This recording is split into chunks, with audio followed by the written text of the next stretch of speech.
Hi, I'm Mitchell Ringos. Welcome to Word for Word, where we offer you an in-depth look at some of our interviews with newsmakers from across the region. You'll have the opportunity to hear word for word how they responded to the news of the day. The new 50-bed expansion at the Thunder Bay Correctional Center is complete, but is not nearly enough to alleviate the stress of overcrowding. That's according to local correction union leaders who believe the province can do more when it comes to hiring officers for the correctional center and the jail. The overcrowding in our correctional system is leading to a slew of issues, including violence and massive stress on correctional officers. Okay, before we get into anything present day, can you speak a little to the 50-bed expansion, just a bit of the history and where we're at with that right now? So obviously we've been talking about this for many years now.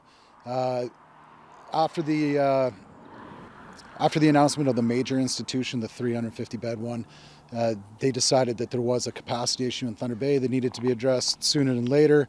They entered into this modular build facility that they've created, and they were able to put up in about 14 months and open up 50 more beds for Thunder Bay. And all those beds open right now? 45 of them are open. And I guess timelines for the last 5, do we know that at this point? That's in discussions with management about a couple issues that we've raised health and safety wise. So that's all.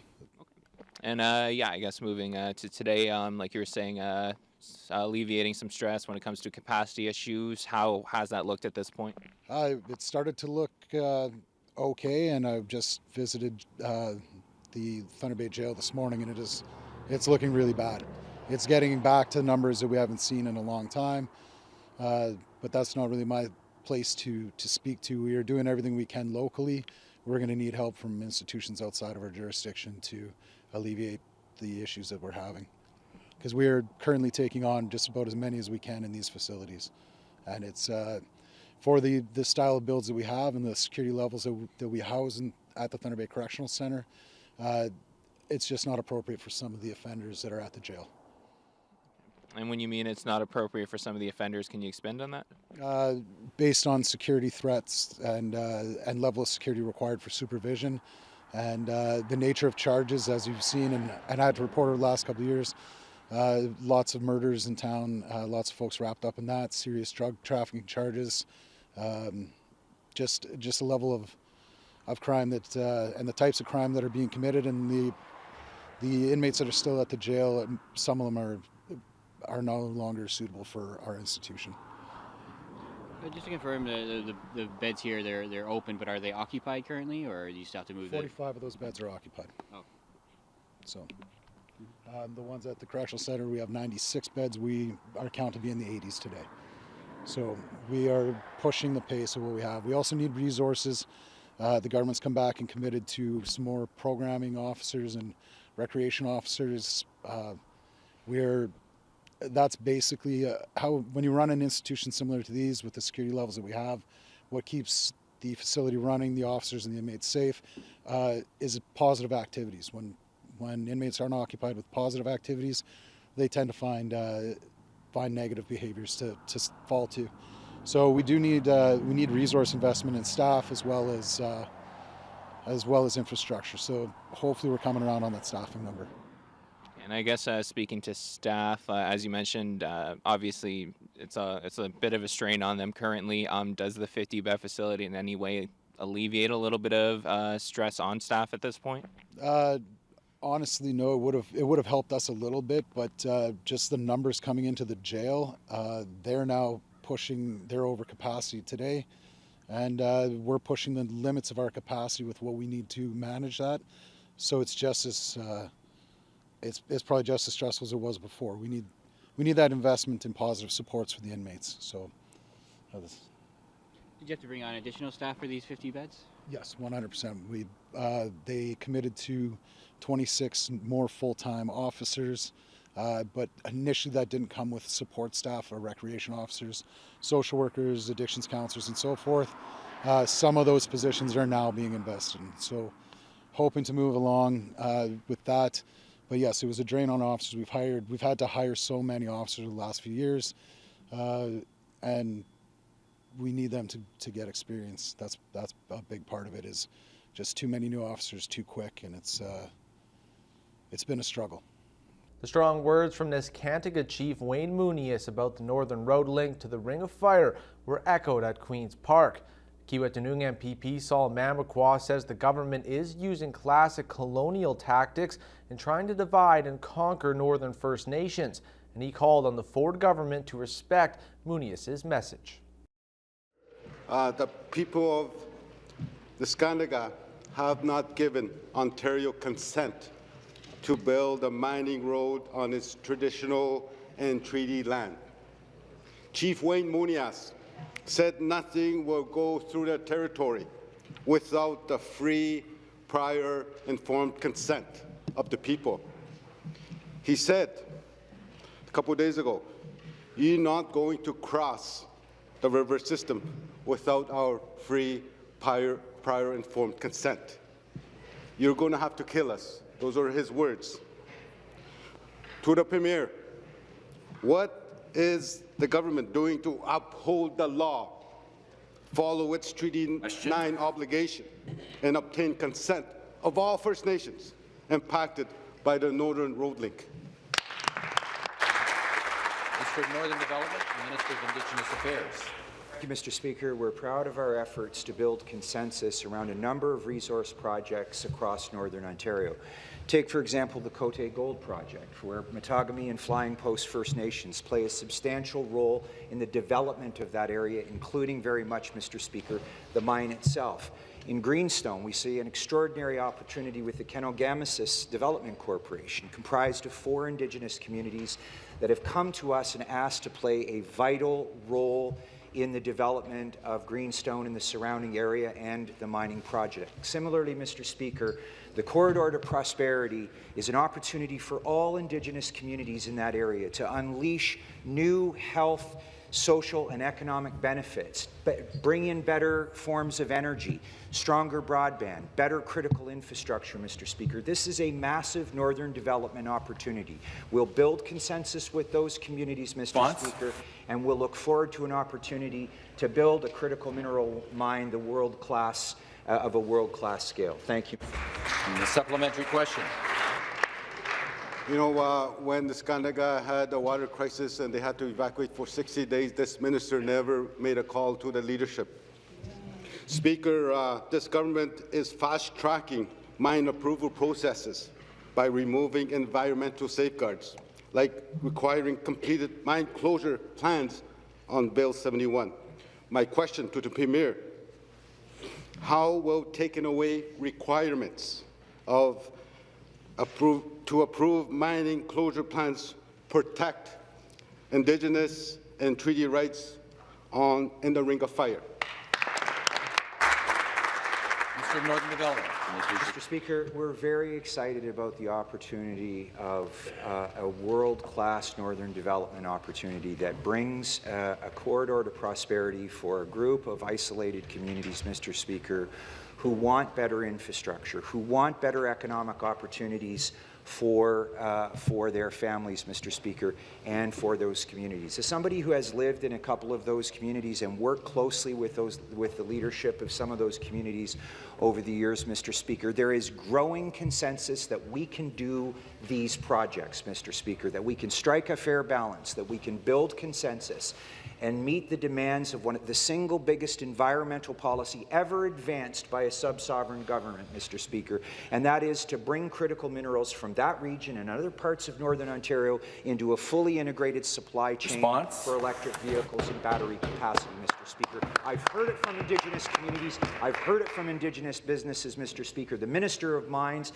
has been working very hard to ensure that we do this the right way, and we're going to get it done. Thank you very much. The final supplementary. Back to the Premier.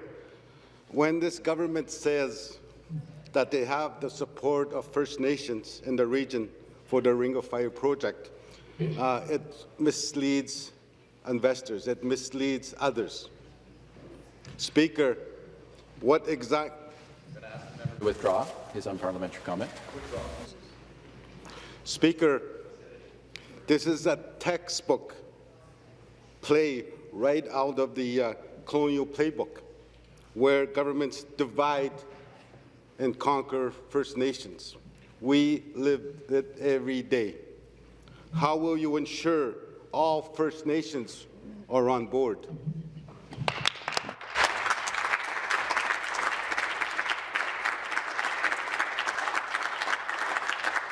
Members will please take their seats. Response, the Minister of Mines. Question, and thank you for the question from the member opposite. This is a bill about building mines. It's about bringing prosperity to Northern Ontario. It's a bill about securing the supply chain for critical minerals, so that in fact the critical minerals that are produced in Northern Ontario be matched with the mining might in Southern Ontario. These minerals right now are being secured in Russia and China and Congo, and we need those minerals secured in Ontario, out of Northern Ontario. There is no compromise with Indigenous duty to consult. There is no compromise with Ontario's environmental standards. This is a world-class bill that will benefit every single citizen in Ontario.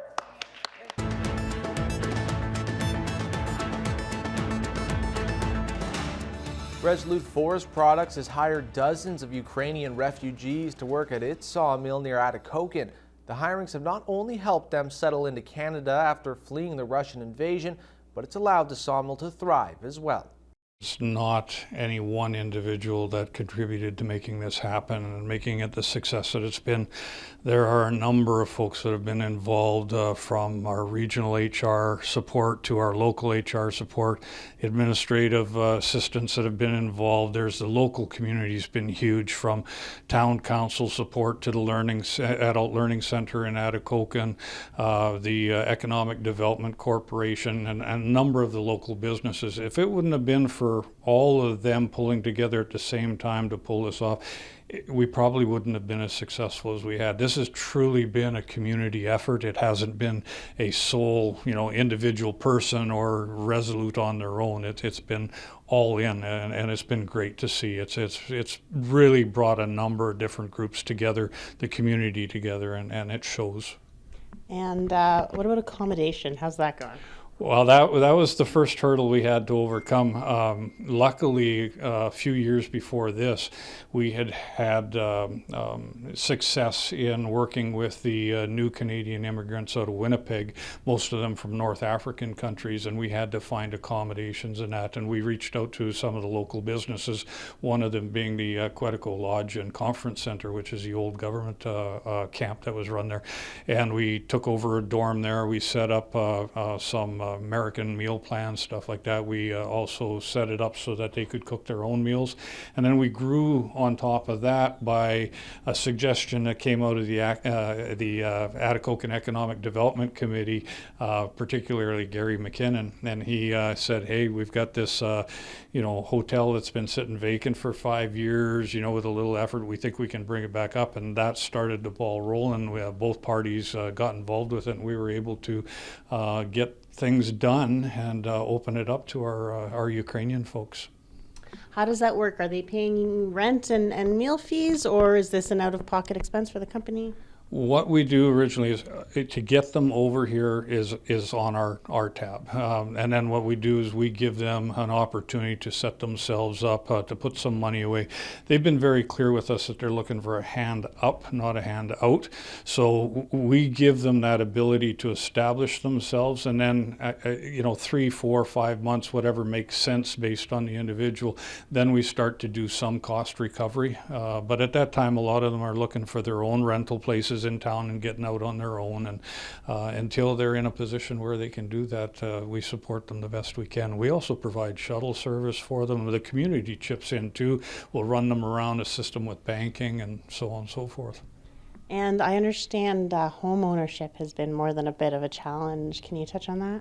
Well, with home ownership, it's a evolving opportunity. We recognize that all the families that are in the accommodations that we provided are going to want to get out on their own. So we've been looking at opportunities to acquire vacant serviced lots in town and how we can get some prefab homes onto it. So we've been out talking. The biggest ones is talking to the financial institutions around how do we make this work, how do we co-sign, what do they need to get a financial record that would allow them to assume the mortgages and take it over from us, and so on and so forth. Those are all still in the developmental stages. With the new regulations that came in January 1st around foreign ownership, we're dealing with that, trying to work our way through it. So there's a lot of stones left unturned, but we feel very confident by spring when the weather changes and we're able to set up that we'll have all the answers for that and be able to move forward in a positive way. And are you in this for the long haul? Are these workers here for good or for many years to come? Or are they all kind of hoping to go home when they can? Do you have any sense of that? I get the feeling that there's a significant portion that want to call Atikokan home, that want to stay here, set up roots, but there's always a group that's going to want to go back home when it's safe too. And, we support them on whatever their choices is. We hope that they call Atikokan home and that they're comfortable here and their families are comfortable and they're able to get a fresh start. And we wish them all the best on that. We'll support them the best we can. We become more than just team of work. We live together, we learn a new world together, we discover this beautiful country and these people here together all. And that's a part of big job what our team do for us, it's for sure. And how do you like your job here, and what were you doing before? What was your old job? What's the work like now? Is it the same kind of work you were doing, or did you have to start all over? Well, how I don't have choice. I'm joking. I really like these jobs. I don't have experience before in the manufacturing. It's first for me. Basically, I have experience in management. Well, here I also have some duty like a supervisor. I make some obligation like a manager, yeah, and from management, sorry, not manager. But it's all new for me. I haven't in position like 4 months and I still learning. It's a lot of information, it's a lot of new different stuff. I always find to pick up something from people who work here. It's a very experienced people. It's a long history. It's a big company with a enorm lot of information, and you always have to find something new every day. And this point make this job interesting because you're always in movement. You always have to find something new. You always have to discover something and you move. And this make you really, I don't know, to feel better. I don't know how to say this. Yeah. And you're keeping busy. Yeah. So speaking of a lot of information, there's a language barrier, and I understand you've been helpful in connecting that, in bridging that barrier and translating for some of the Ukrainian staff and the English-speaking staff. How's that been going? How does that work? Yeah, it's one of points. We have a few people, like 5 or 6 people who speak a little bit in English, like me. We have some complication. Also, sometimes some staff can't understand me because my Irish accents make them trouble. I'm joking again. We have some complication, but we work together about this because people here try to understand us, and they give now more chances to explain yourself. If you don't understand with work, you can show. If you can show, you can try. If you can try, just coming and I don't know. It's different way to explain yourself, and we work all together. As well, like Ukrainian people, same like Canadian people here. We don't have a big issues with this. It's okay. Okay, perfect. And what do you like best about life in Canada? I don't really understand the question, sorry. What's your favorite thing about living here, life Canada, just being in Canada? Oh, it's easy, it's weather, it's wonderful weather. Thanks for joining us for today's edition of Word for Word. We'll be back next week with more interviews from across the Northwest.